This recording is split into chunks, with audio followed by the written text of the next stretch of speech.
everybody. Welcome to Scott Fox After 9. This episode is going to be jam-packed, and I'm not going to do a lot of preamble today because there is so much audio to play for you. So coming up in this episode, I've got a lot of different updates. I'm going to talk about the bromance between Prime Minister Mark Carney and President Donald Trump. Those guys seem to get along better than Justin Trudeau and Barack Obama did. It's an even bigger bromance. Well, what we saw yesterday in the Oval Office was the preamble. After that, Carney and Trump and their teams had a bunch of meetings.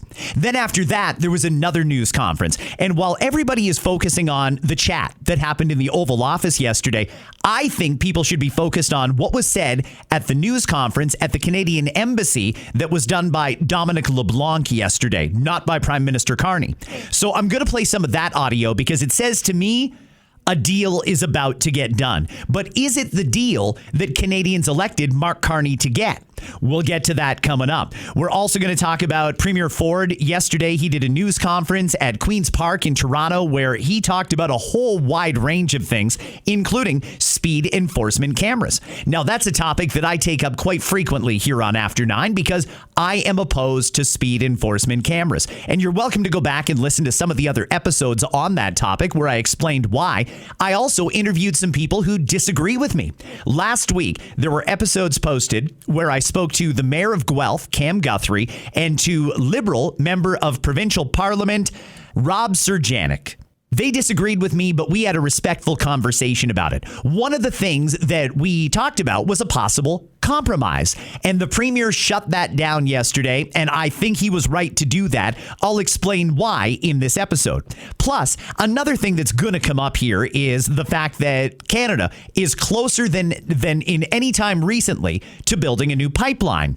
But there's one person who seems to be standing in the way of that pipeline, and I'm not talking about Prime Minister Mark Carney. I'm talking about the Premier of British Columbia, David Eby. So you're going to hear from Eby and from Smith on this episode of Scott Fox After 9. I'm also going to cover the Tamara Lich and Chris Barber sentences that came down yesterday. I've got an update on Marineland, and I've also got an update on the BC ostrich farm. The update there is that there's no update, but it looks like the CFIA is getting ready to move in. So all of that and more coming up in this episode of Scott Fox After 9. I hope you can stick around. Let's start off with the big story that is dominating news coverage in Canada and the USA today, the meeting between Prime Minister Carney and President Trump yesterday in the Oval Office. Everybody, it's an honor to have the Prime Minister of Canada, Mark Carney, who I have made very popular. He's an extremely popular Prime Minister, and I'm very honored to do it because I liked him right from the beginning. I've liked him, and we've had a good relationship. We have some natural conflict, but we will probably work that out. But we've had a very strong relationship, and your hosting of the various countries that showed up, that was a beautiful job you did, and I appreciate it very much. We're going to be talking about trade. We're going to be talking about a lot of different things. We'll certainly be talking about Gaza. We're in very serious negotiations to, I guess you could say, depending on the way you count, 3,000 years. You could say 500 years. You could say, but it's been raging for a long time. And I think there's a possibility that we could have peace in the Middle East. It's something even beyond the Gaza situation. We want a release of the hostages immediately, etc. And so our team is over there now. Another team just left, and other countries, literally every country in the world has supported the plan. Yep. And Mark, it's an honor to have you. Thank you very much. Thank you very much, Mr. President. If I may, you kindly hosted me and some of my colleagues a few months ago, and I said at the time, you are a transformative president. And since then, the transformation in the economy, unprecedented commitments of NATO partners to defense spending, peace from India, Pakistan through to Azerbaijan, Armenia, disabling Iran as a force of terror, and now, and I'm running out of time, but this is in many respects the most important. The merger of Canada and the United States. That wasn't where I was going. On this solemn day of commemoration of the horrific attacks of October 7th, for the first time in decades, hundreds of years, thousands of years, this prospect of peace that you've made possible, Canada stands foursquare behind, those efforts, and we'll do whatever we can to support Very them. nice. Yeah. Thank you very much. Okay, before we get to the Q&A, let's unpack that a little bit. I'm hearing some really conflicting messages from people on the left right now. The folks on the left do not like Donald Trump, and I totally understand why. And I would also point out there's a lot of folks on the right that don't like Donald Trump either. But those who have like a true hatred for Donald Trump, I've heard them say things like, I don't believe a word that guy says, or that guy, you can't trust him. But after he said all those things there that were very, very complimentary of our Prime Minister, Mark Carney, now they seem to appreciate Donald Trump and they seem to be listening to what Donald Trump has to say. And frankly, I can't square that circle. I'm not exactly sure where that comes from. You either don't like him and don't trust a word he says, or you don't trust him and you don't trust what he says, or you trust him and you do like what he says. It can't be, I don't like 99% of what he says, but I do trust him when he talks nicely about the leader that I like. Maybe I didn't explain that properly, but I think you know where I'm going with that. It seems a little hypocritical to hate the man and have total disdain and say you can't trust him and every word he says is a lie. But when he says something nice about your guy, oh yeah, Donald Trump, he was great. He was saying all the right things about our leader, and he's right about Mark Carney. I also heard a lot of folks yesterday suggesting that when Mark Carney there was being complimentary of Donald Trump, and he was very complimentary, you just heard it. He talked about how much peace Donald Trump has brought to the world. He talked about the great things that Donald Trump has done for the American economy. I've heard some people try to suggest, well, that's just Carney trying to butter him up. I don't get that vibe, to be honest with you. What I heard there was two men who are leading countries and have a legitimate like of each other. I don't think you can say ever again, Mark Carney doesn't really like Donald Trump. He's just saying nice things to get a better deal. I didn't get the vibe that that's what that is. And I didn't get that vibe from Donald Trump when he was saying things about Mark Carney. You know, there's some folks who would like Donald Trump to actually be in favor of Pierre Poilievre. It seems like Donald Trump liked Mark Carney from the start, and that continues to grow and evolve, that relationship. I got the impression that was two guys there that legitimately enjoy each other's company and are working towards a goal. The goal is a plan that would allow Canada and the U.S. to share resources and coexist without being in serious cutthroat competition, which is kind of where we're at right now. Donald Trump has commented a number of times about the number of companies that are leaving Canada to go to the U.S.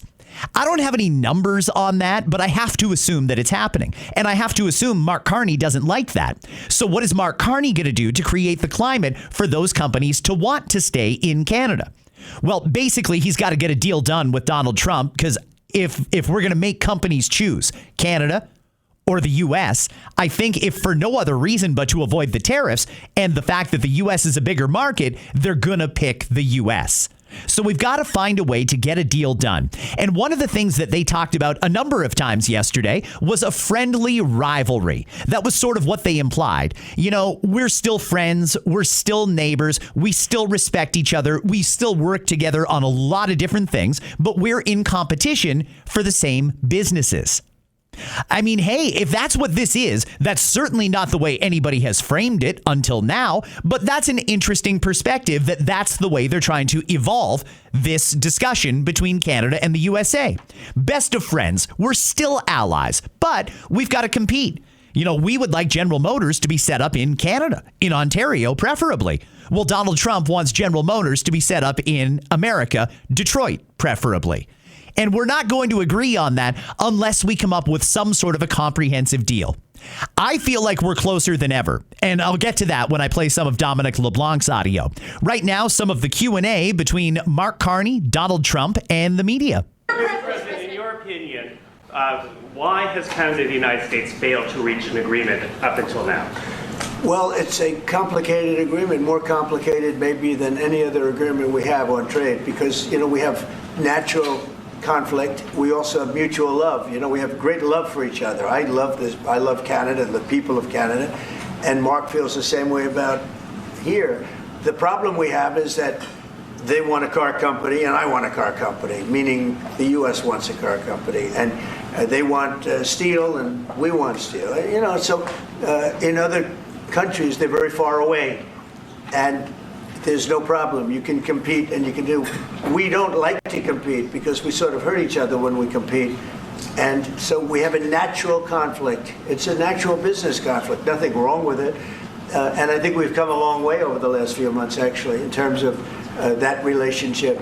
So when it comes to trade, the United States was always giving everything. They gave everything to Canada. They would let car companies leave here and go to Canada. But that hurts the United States. And, other presidents didn't see that. They weren't business oriented. They might have been good politicians in some cases, not in all cases. They were bad at both. But it's a very natural conflict, and it's something that we're working on. Doesn't that make sense? When you hear the argument that so many Canadians have been furious over for almost a year now.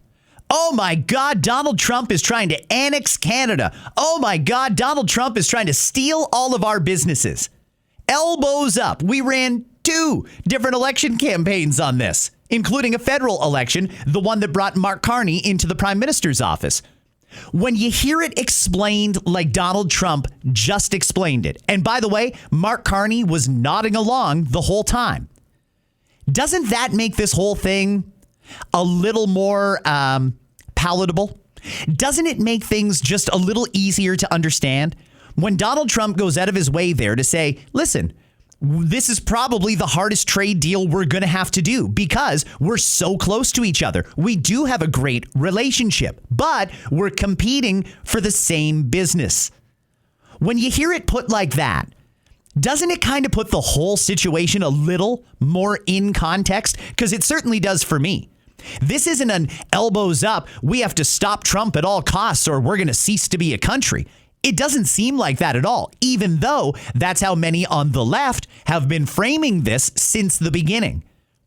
That didn't sound like a leader who's coming to annex our country. It sounded like a leader who really does want good things for Canada, along with America, but he recognizes that we have to compete for the business or we have to make a deal. And that deal could be anything. Maybe we do have completely free-flowing trade between our 2 countries, but there's a few exceptions. Maybe, and maybe this is just a suggestion, like a random one, maybe we let America take the auto manufacturing industry back to Detroit because it seems like Donald Trump really wants it. But then in exchange, maybe Canada becomes the AI hub for North America. Do you understand what I'm saying? There's a deal that can be done here, and nothing about that yesterday sounded hostile to me. So hopefully we can dial back the rhetoric. Hopefully we can come back to a place of common sense, and hopefully people who had previously written off either Mark Carney or Donald Trump or both can look at that now and say, okay, this is an interesting problem. And yes, Donald Trump is right. Because we share a border. We're right next to each other and we want the exact same businesses. We do have to compete a little bit unless we can reach a deal where they take some of the business, we take some of the business. Maybe they take an entire industry and we take an entire industry. There's going to be a way that we can work this out and find a deal that's good for everybody. But we got to really dial back some of the hate and hyperbole that is going back and forth about the leaders. Here is a little bit more of that news conference. Offered a lot of compromise this summer. Are you willing today to offer some compromise to Canada, maybe on steel and aluminum? Well, we've made compromise, and we've made some compromise even on steel. We have the same basic authority and the same basic. This could be also a little bit of a conflict with other countries all over the world on steel, because we want to make our own steel. We don't want to bring steel in for the most part, but we will bring it in, and we do bring it in. We continue to bring it in from Canada, but there is a tariff to pay. And I think that would be a normal thing to say. But we've come a long way. I think, Howard, we can truly say, do you want to make a comment on that? Well, I think the opportunity to work together, but as you've said, there's conflict. Why do we make cars in Canada? You've called that out, and you've addressed that. So there are places we should work together, and there are places that we have natural conflict. It's a tough situation because we want to make our cars here. At the same time, we want Canada to do well making cars. So we're working on formulas, and I think we'll get there. I thought that was a very good answer, to be honest with you. If nothing else, I think we can take a little bit of comfort in the fact that things are going well. It seems like these two have a good relationship, and we all want a deal. Now, I would like a deal that's completely comprehensive, but that would be at odds with what Mark Carney campaigned on. And again, I'm going to come back to that a little bit later on in this pod. One more, maybe two more questions from yesterday. Canadians are refusing to go to the U.S. The numbers are down like 23% in the first 7 months of the year. What do you say to Canadians that don't want to go to the U.S. now because of your 51st state talk, because of the trade war, the tariffs, and the fear of also being detained at the border? And Americans don't want to buy cars that are made in Canada. I mean, we have the same conflict. So there isn't. It's something that will get worked out. There's still great love between the two countries, but American people want product here. They want to make it here. Detroit was emptied out and moved to Canada, moved to Mexico, moved to other places, not just Canada. And now they're all moving back, they're moving back. We have, right now, I was just telling Mark, we have 17 trillion, but it's really much higher. That was as of a couple of months ago. We have over $17 trillion being invested now in the United States. As an example, Biden, he was the worst president we've ever had, but they had less than $1 trillion in 4 years. We have more than 17 trillion in 8 months. 8 months. And I think that number is going to be $22 trillion. There's never been anything like that in the history of the world for any country, not even close. If you did 1 trillion in a year, that's pretty good. We're going to do over 20. And it's coming in with AI, it's coming in with auto plants. We're building auto plants, a lot of auto plants in the U.S. It's coming in for a lot of reasons. It's coming in because of the fact, I think the November 5th election was a big factor, and I think the tariffs are a big factor. And again, we want Canada to do great, but there's a point at which we also want the same business. We're competing for the same business. That's the problem. That's why I keep mentioning one way to solve that problem is a very easy way. But we're competing for the same business. He wants to make cars, we want to make cars, and we're in competition. And the advantage we have is we have this massive market. So it's quite an advantage. What do we do in that case?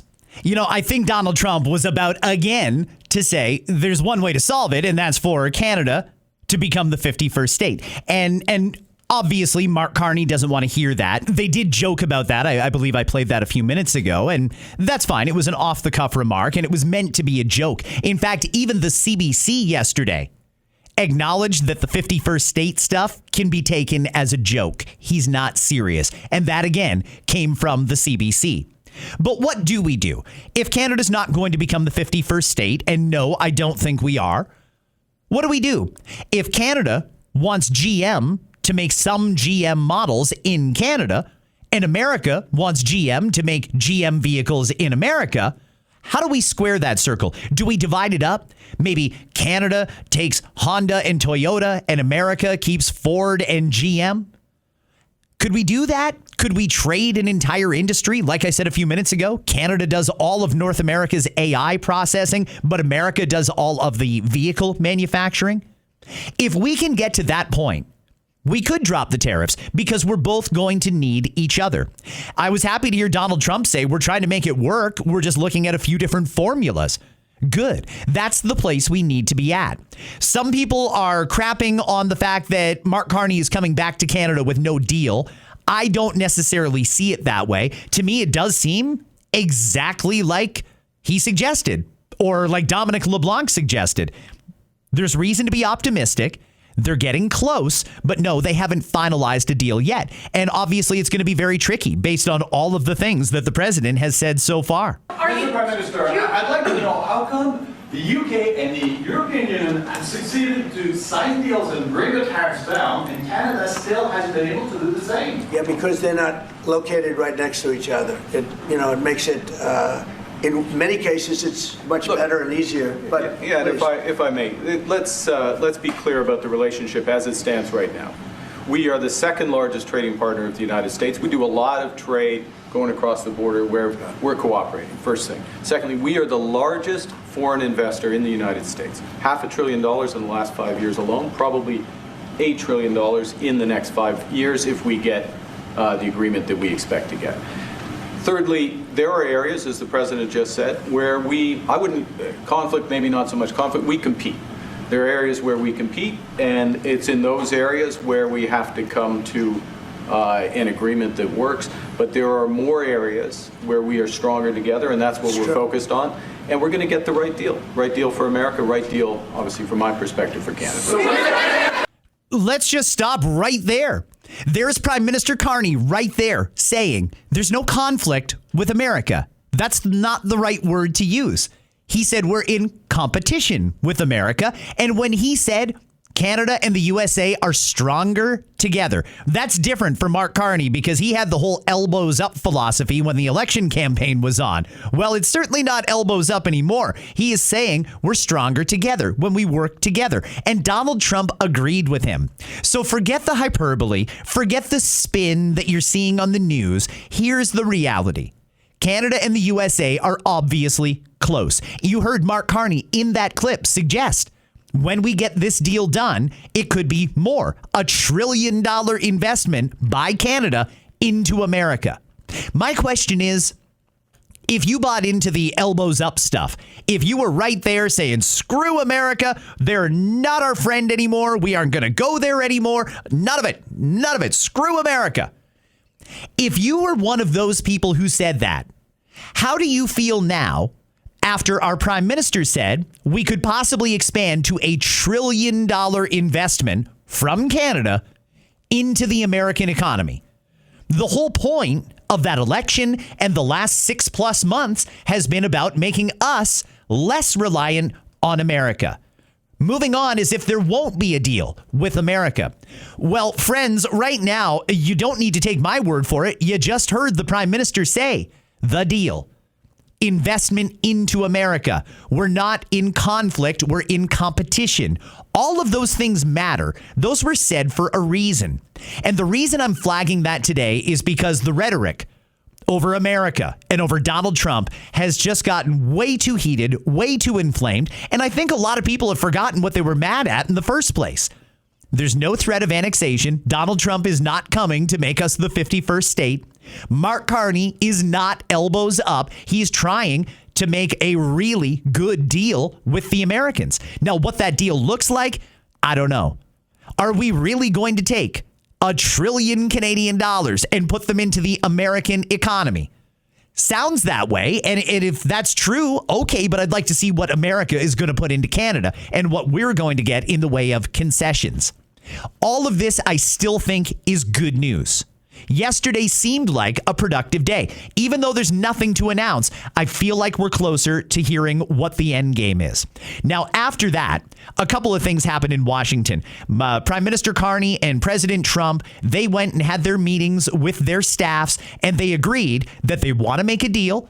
Trump told his people, figure it out. Carney told his people, figure it out.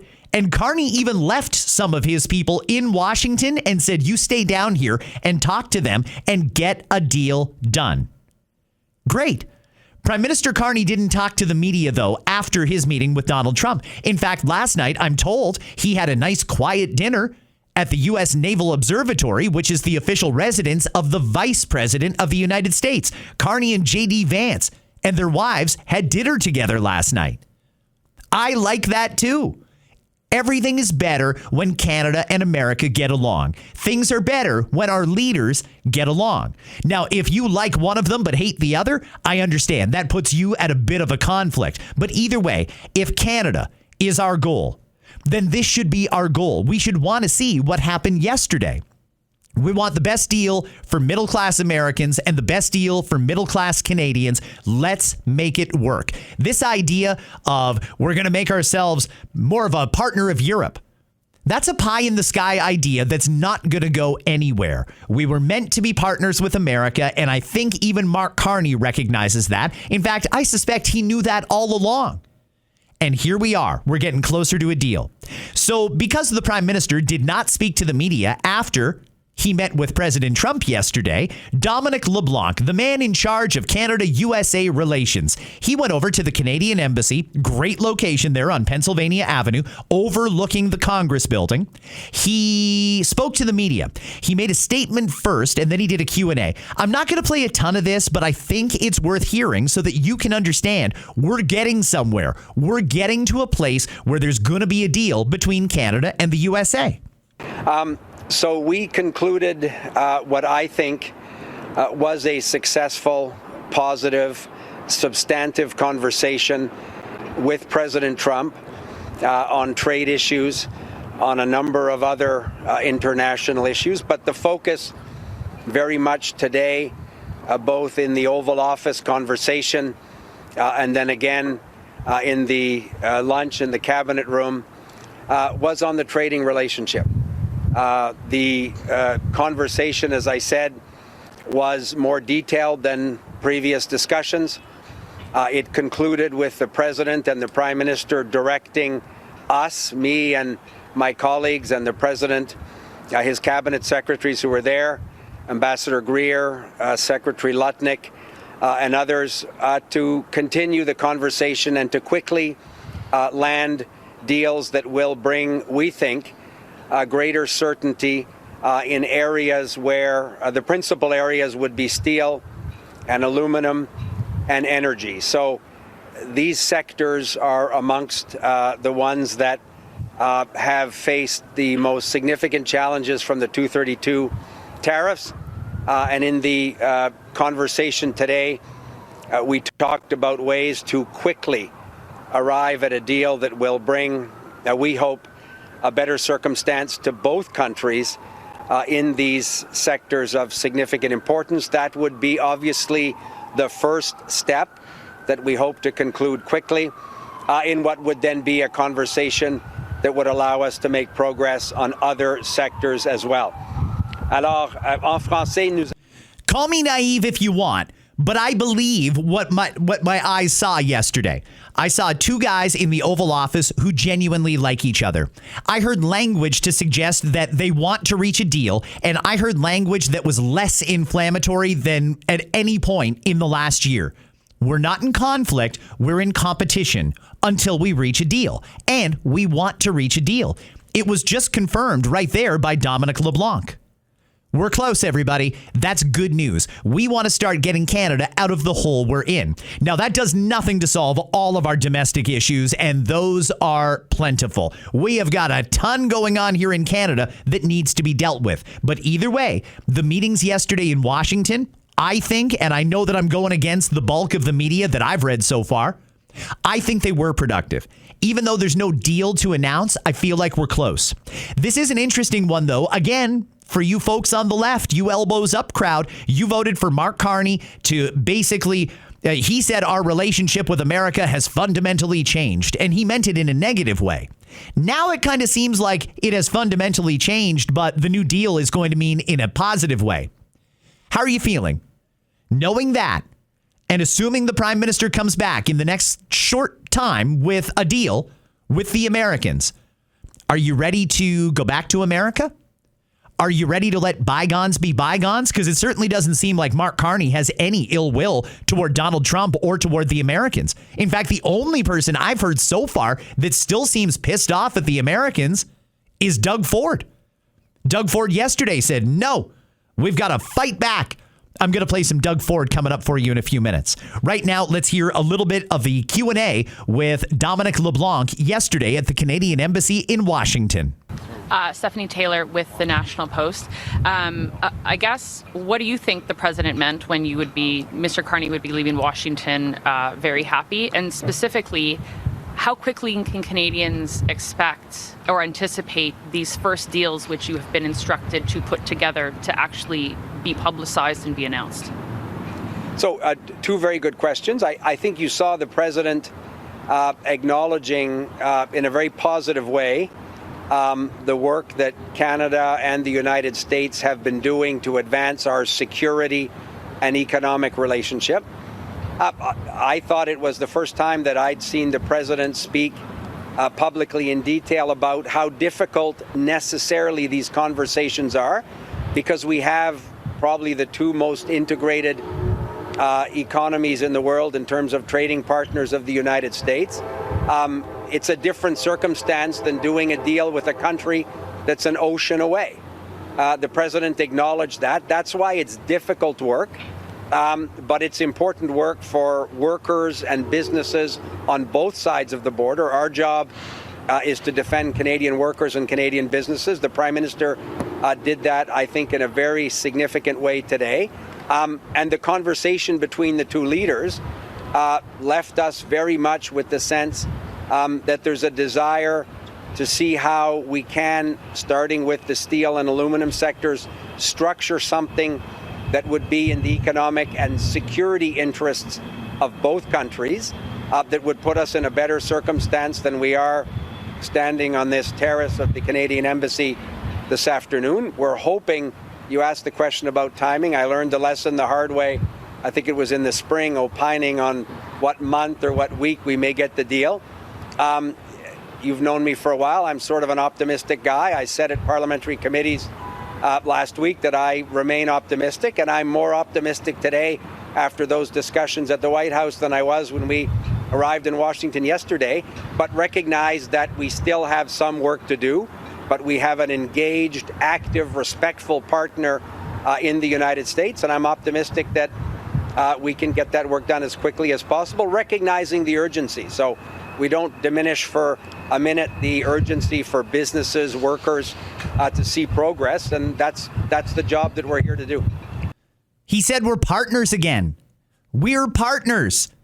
Now can we finally get back to the way things were? I mean, no, there's no deal yet. We've got our leaders that clearly like each other. We've got a path to getting a deal done. We've got people in Washington doing the hard work. That's what everybody wanted, right? Except, if we're being honest, those people that were all elbows up that bought this stuff hook, line, and sinker back in the fall, or in the spring, I apologize. We're elbows up. We'll never have the same relationship with America again. Okay, well, Prime Minister Carney seems to be indicating, and Dominic LeBlanc said everything there to confirm, we're going to be in a great situation with America very soon. Are you going to forgive and forget? Are you going to say, I was wrong about this. Maybe the media misled me about how angry I should be at Donald Trump. Maybe. It seems like things are going the right way. I have been the optimist on this file since it first came to our attention. I have believed that there was potential to get a great deal done between Canada and the USA. I got discouraged when I saw Prime Minister Carney initially trying to pivot Canada towards more of a European posture. What did he say? We're the most European of the non-European countries. He was setting us up to basically be a colony of Europe. There was talk about Canada even joining the EU. I don't like that, and I don't think that that's the right path. I think that we are stronger together with the Americans, like Mark Carney himself said just a few minutes ago. And if you'd like to hear that again, please hit rewind. I'm not putting words in his mouth. He said it, not me. The elbows up stuff from the spring was an election thing. It was to get him elected. They needed you angry and afraid. Angry at Donald Trump, afraid of the future of Canada. We needed to be angry and get elbows up to get Mark Carney elected. But that's all that was. Since then, they've had some great productive meetings. Seems now we're closer than ever to a deal. And yeah, there's some posturing back and forth. There was a few things said back and forth that I'm sure both sides don't appreciate or don't wish maybe they could take back. But either way, here we are. And the end result is going to be a great deal and an ongoing partnership between Canada and the USA. Let's drop the hate. Let's put the U.S. alcohol back in the LCBO. Let's stop our boycott of going to America and shaming people who do. Let's get over it. Let's get past it. Let's trust that our leaders are doing the good work. We're not going to agree on everything here. There is not going to be a deal, in all likelihood, that would include dairy, which is supply managed here in Canada. That seems like something Mark Carney is going to protect. For political purposes, he needs votes in Quebec where they really like supply management. So I don't know if they're going to be able to get a deal done there. But if all we get done is steel, aluminum, security, auto sectors, and stuff like that, that's a great place to start. A really great place. Again, it's not a conflict. It's a friendly competition. And if it comes down to a competition, I'm a little bit worried about who these companies are going to pick. So we're trying to make it good for everybody. Donald Trump said he wants to see Canada do well, but not at the expense of his country doing well as well. You know what I mean? I'm going to leave it at that. I did a pretty deep dive into everything that happened there in Washington, and hopefully you can appreciate the fact that in the podcast, you get a lot more context and clarity than you got watching the mainstream media news last night. Keep in mind, the mainstream media has an agenda. They have a spin, and they have a bias that they do not declare. I think this is good news. I think yesterday was a good day, and I'm optimistic about what the future holds. Now I'm going to move on. In Ontario, Premier Doug Ford did a news conference yesterday at Queen's Park, and he talked about a whole wide variety of things. Let's go through this news conference and take up some of the more interesting parts. Well, hello, everyone. And today, I guess, is a big day for Canada and the U.S., and I look forward to speaking to the Prime Minister, and all the premiers do, after the meeting with President Trump. But there has to be a point that if Prime Minister Carney can't get a deal, we have to start hitting back. We need to hit back hard. We can't continuously decline tariffs, and President Trump increases tariffs, no matter if it's 10% on our lumber industry, softwood lumber, or if it's 25% on furniture or cabinets. I visit a lot of furniture companies and cabinet manufacturers, and I know one thing: we buy a tremendous amount of furniture off the U.S. and as well as cabinets, but we also ship cabinets down to the U.S. But we can't just keep rolling over to President Trump. As he strengthens his case, we seem to be weakening our case by continuously pulling off tariffs.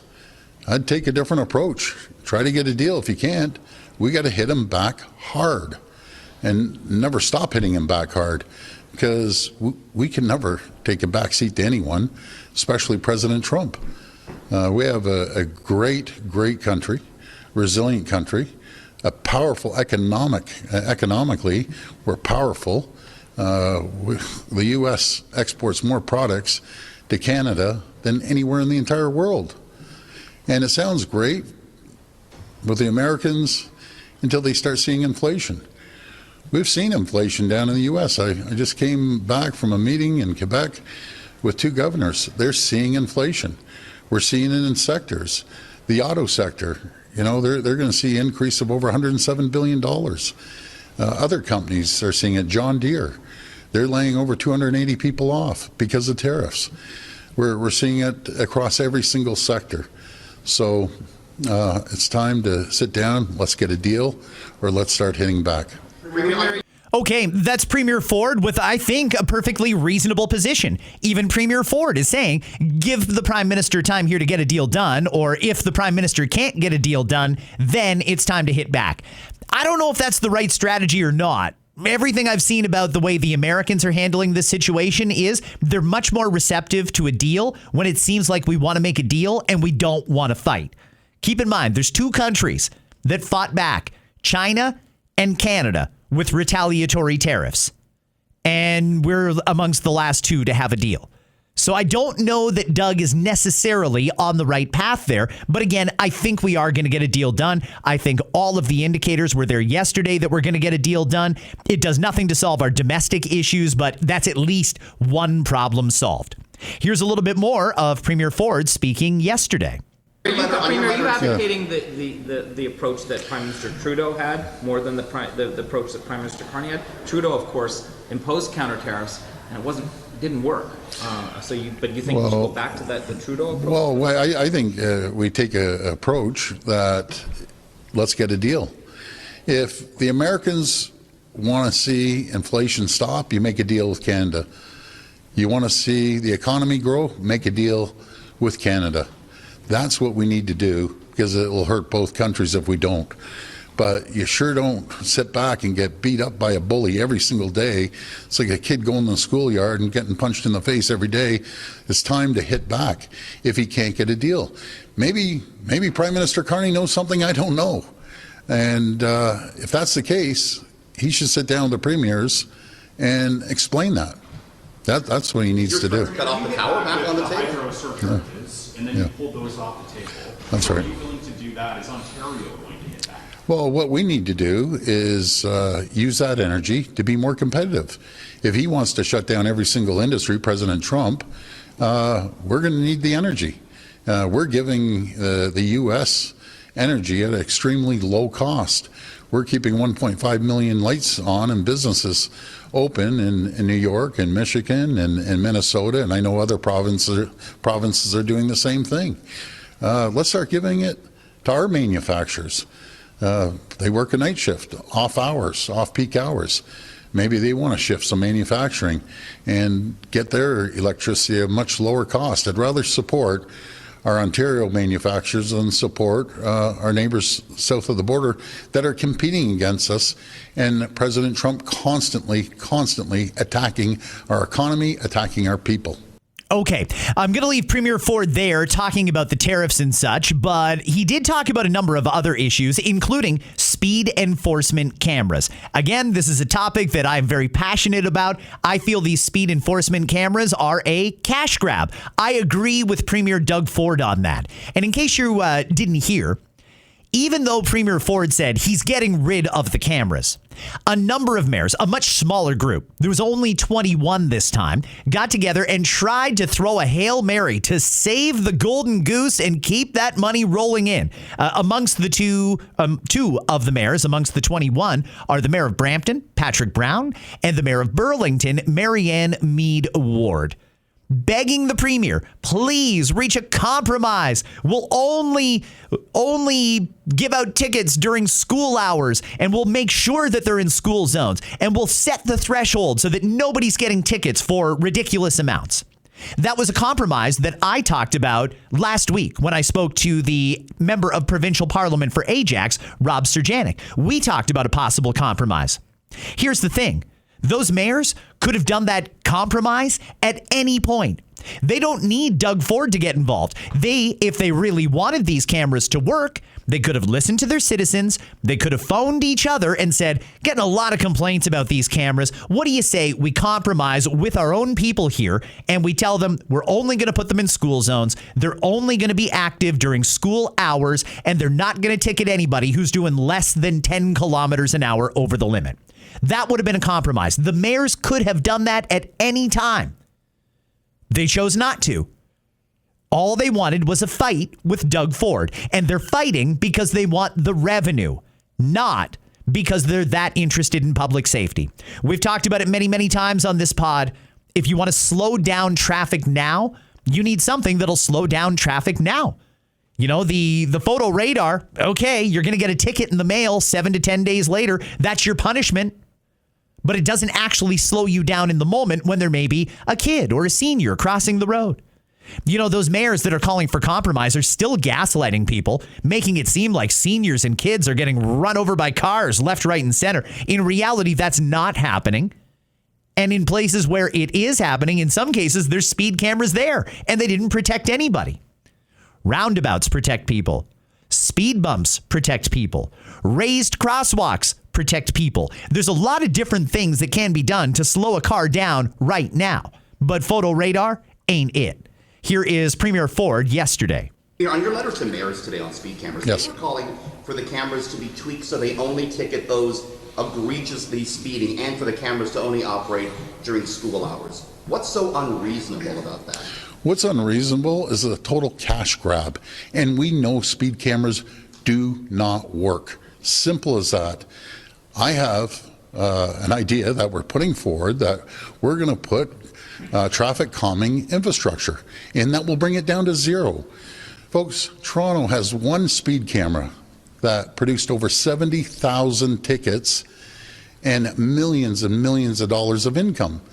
Now, wouldn't you think, rather than sit there and collect all the money, because it is a cash grab off the taxpayers, wouldn't you think someone would come up with common sense and say, okay, we're putting speed bumps on Parkside Drive, we're putting turnabouts.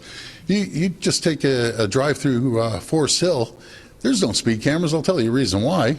Every street you go down, no matter if it's a crosswalk, it's raised or speed bumps. So they don't have a problem with speeding.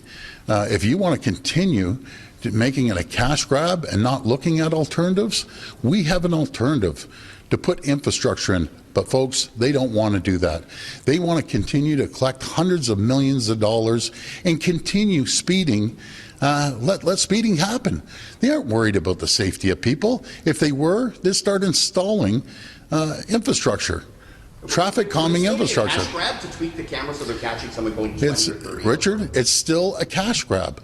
So what you're saying, so what you folks... I'm just going to point out here, it's a very, very, very hostile media at Queen's Park. And right now, there is a full court press by the Queen's Park Media Corps to try and discredit Doug Ford. They are going catatonic that Premier Ford has got like 55% approval. That is unheard of for a conservative premier in Ontario. But people, by and large, agree with what Doug Ford is doing. The media is trying to take him down. They are digging up scandals. They are questioning him on crazy stuff. Here's my invitation to the premier, and I know you're not going to do it, but Doug, if you want a fair interview, if you would like to say what's on your mind and not be grilled about real trivial stuff and have an actual conversation about issues affecting Ontarians, come sit right across from me here. The other day, we talked about what I thought was a great moment in Canadian history. We have the need to build more pipelines here in Canada. But of course, we have a law that says we can't build any new pipelines. And the Liberal government would say, we're not going to change the law because nobody has come forward to say they want to build a pipeline. So Alberta said, you know what? Fine. We'll be the proponents of the pipeline. We'll back it. Now you have a proposal. Change the law. And it was an interesting little game that Danielle Smith and Mark Carney were playing there. Mark Carney doesn't really want another pipeline, nearest I can tell. He doesn't want conflict with British Columbia in particular or with Quebec. And those are two provinces that would likely veto a pipeline. But Danielle Smith wants this done. She knows it needs to get done. That's why she came forward as a proponent for it. Let's hear a little bit of the back and forth that's going on now because the Premier of British Columbia, David Eby, seems to hate the idea of this pipeline going forward. You know, before he just made it seem like, don't really need it, blah, blah, blah. Now he's like getting angry because he knows we are closer than ever before. And because if push comes to shove, Prime Minister Carney is probably going to authorize this pipeline to be built. Here is Alberta Premier Danielle Smith. In your meeting with Prime Minister Carney yesterday, did you get a sense that he would be willing to repeal any of the 9 bad laws you see? Like, would he be willing to backtrack on other environmental policies? Well, we're talking about that. I mean, I think he understands that there needs to be a repeal or substantial revision. And let's be frank, I mean, he did repeal the retail carbon tax. He did pause for 60 days, but also delayed the implementation of the net zero cars when he realized that it was impossible to implement it in January of 2026. That was one of the ones that was on our list as well. So I think he's demonstrated that if something isn't working, that he's prepared to repeal or modify. And so I don't want to get ahead of our potential agreement, but do know that is factoring into the discussions that we hope to have an answer for by Grey Cup. By Grey Cup. Okay. All right. Game on. It seems like we're making a lot of progress here on making. No, it's a lot of progress toward getting this pipeline built. It seems like, without actually saying it, Premier Smith is suggesting Mark Carney is going to allow this to happen. However, the Premier of British Columbia, David Eby, hates this idea. He does not want it. David Eby is a New Democrat, and David Eby is very much part of the Green Revolution. He's a keep it in the ground kind of guy, and he doesn't really care about Alberta. He likes his cushy little job in British Columbia, and he likes all the accolades he gets from those on the left who are into the Green New Deal. Here is him talking about this pipeline potentially getting built, and he doesn't like it. If we want to say we're going to get rid of that tanker ban and we're going to go after your way of life, let's at least make sure that the conversation is about a real project. Right now, the province of BC, the Premier of BC, is not a threat to the pipeline project of the Premier of Alberta because there is no pipeline project. There is a public relations department. There is a Crown Corporation with $14 million. The only way currently that project is going forward is with tens of billions of dollars of public money.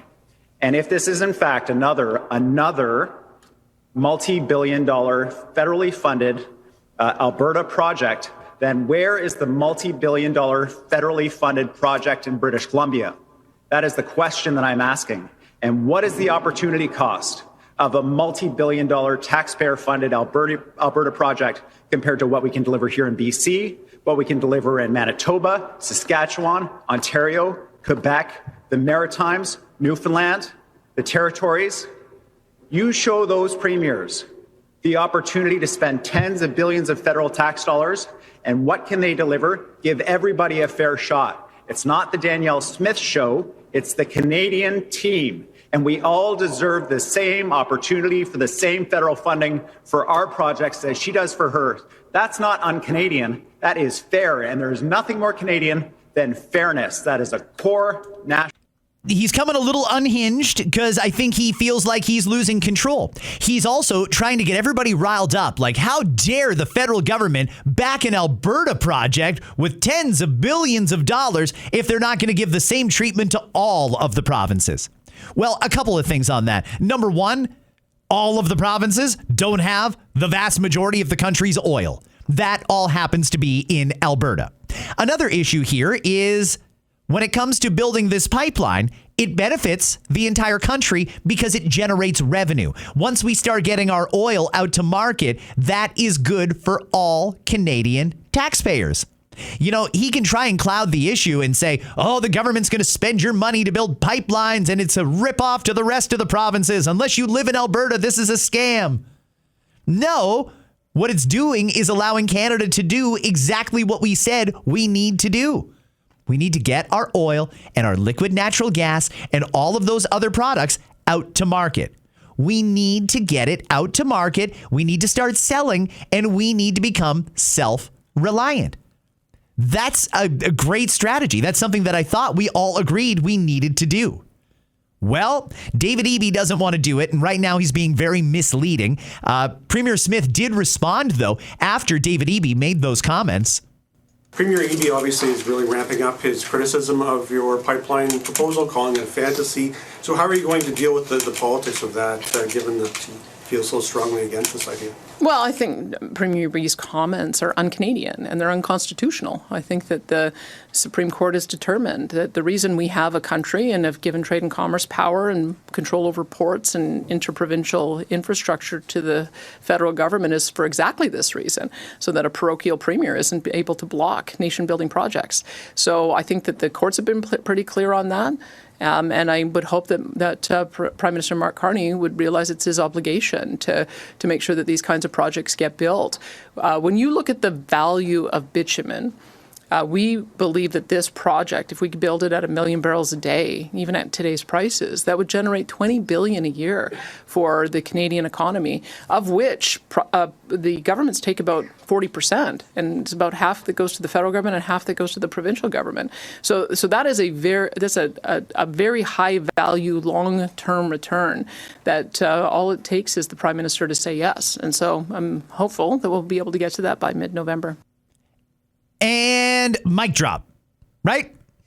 That's where you say mic drop, when you just shut the argument down with such a compelling argument that the other side might as well just go home. And that's probably what David Eby should do. Alberta is going to win this one. I have no doubt about it. And I do believe that we are going to build that pipeline. Before I go, and I'm already out of time, let me connect a couple of dots here. Yesterday, Tamara Lich and Chris Barber were in court in Ottawa. They learned their sentence, and it's good news, bad news, and somewhere in between. The good news is no jail time.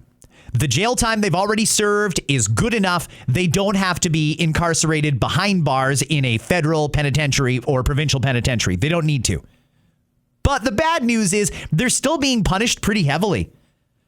They got community service. That's fine. I kind of would have expected that for a mischief charge. In fact, I thought it would have ended at community service, but it did not. The judge went on further. A year of house arrest. And it's a very detailed list of how that's going to be enforced, when they are allowed to leave their homes, for how long, where they're allowed to go, and so on and so forth. I'm glad they're not going to go to jail. I think a year of house arrest and then the probation that comes afterwards, etc. I think that is a little too much, but I understand that there's folks who still hate the Freedom Convoy and think that they should actually be in jail. So maybe that's a compromise. The hypocrisy here is actual hardened criminals who are terrorizing our streets. They're getting off basically scot-free. We all know the problems with crime and punishment here in Canada, and the people who encouraged some people to honk some horns during the Freedom Convoy and not to move their trucks, they got 49 days in jail, pre-trial, then a year plus of house arrest afterwards, followed by a whole bunch of other conditions. I think that is hypocrisy. I really do. For a mischief charge. So again, I'm glad Tamara and Chris are not going to do any more jail time. That's good. Was the sentence fair? Maybe, actually. I don't necessarily think it was unfair. However, when you compare it to what gangbangers and common street criminals are getting, it does not seem fair. Yesterday, Tamara's lawyer, Lawrence Greenspan, spoke outside the courthouse after that sentence came down. Fine with the verdict or the sentencing today, sir? Yes, the main objective was to make sure she didn't spend one more day in jail, and that was achieved. And so yes, in that sense, we are still very seriously considering an appeal of the conviction for mischief. But as far as the sentence goes, we're pleased that she is not going to be spending any more time in jail. Do you think we're in a double standard with how the truckers are being treated with jailing, prosecution, enormous resources compared to the pro-Hamas protests that block streets in Ottawa, Toronto, Montreal, and elsewhere? Is there a double standard on the streets?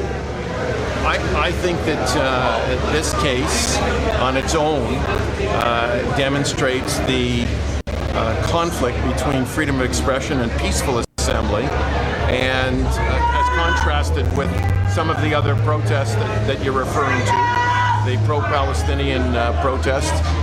There's definitely a different way that those are being treated as opposed to the way that this peaceful assembly and freedom of expression was treated in this courtroom. Lawrence, was a balance struck by the judge in this case in terms of freedom of expression, in terms of the right to protest? No, there was none, and in Canada, constitutionally protected freedom of speech, which encourages peaceful assembly, must prevail over the rights of property owners, the enjoyment of property. It's not an equal balance, and that's the primary basis that we're considering for an appeal of conviction. Some real thoughtful stuff there. Lots to consider. Again, he is happy that Tamara, his client, is not going to do any more jail time, but obviously pointing out there is some hypocrisies there in how the trucker protest was treated versus how pro-Palestinian protests are treated right now. And also pointing out that no, there wasn't a balance struck between the right to protest and the lawful right to enjoy your property here. So he's allowed to disagree with the judge. He said he might even appeal the conviction. That's on him. I've had a number of people reach out asking me about the Diddy sentence that came down on Friday. I don't want you to think that I don't care about this one. I do. It's just, it happened on a Friday and the weekend got in the way, and there's been a lot of stuff happening this week. So I think on Friday, I will try and tackle the Diddy thing, and I'm going to do that when Anna joins me in the studio for listener DMs. So if you're wondering about Diddy, no, I don't think justice was done there either, but I will talk about that on Friday for listener DMs. If you want to slide into them, send me one at Scott Fox on air. There's indications that the Canadian Food Inspection Agency is prepared to execute the call on those ostriches as soon as word comes down from the Supreme Court.